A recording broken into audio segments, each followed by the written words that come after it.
Coach Jim Harbaugh recently claimed that the University of Michigan football was America's team, which they certainly are not. But Harbaugh was close. These days, America's team is a mere 43 miles east of Ann Arbor because the Detroit Lions have never been to a Super Bowl, because no one can remember the last time the Detroit Lions were really any good, and because Detroit's last football championship came 66 years ago, 10 years before the first Super Bowl. That title was in 1957, toward the end of a decade that was dominated by the Lions and the Cleveland Browns. In a 6-year span, those two met 4 times for the NFL championship. Detroit won 3.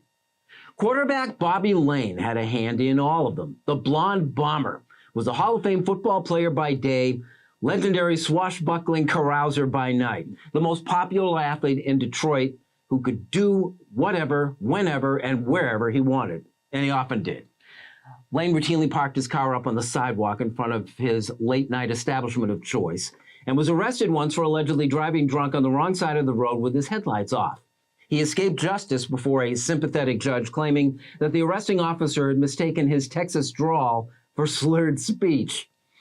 But Bobby's time in Detroit ended 2 games into the 1958 season when he was unceremoniously traded to Pittsburgh. Bitter upon departure, Layne left a curse on the Lions, proclaiming that it would be 50 years before they won again. 65 years later, that looks like a pretty effective curse, if there in fact was one.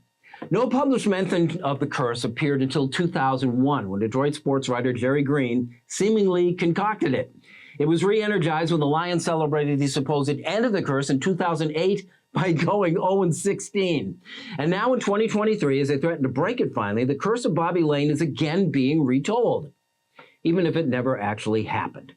Which is okay, because as 19th century writer Mark Twain once said, never let the facts get in the way of a good story. And since we all seem to enjoy a good curse once in a while, we won't.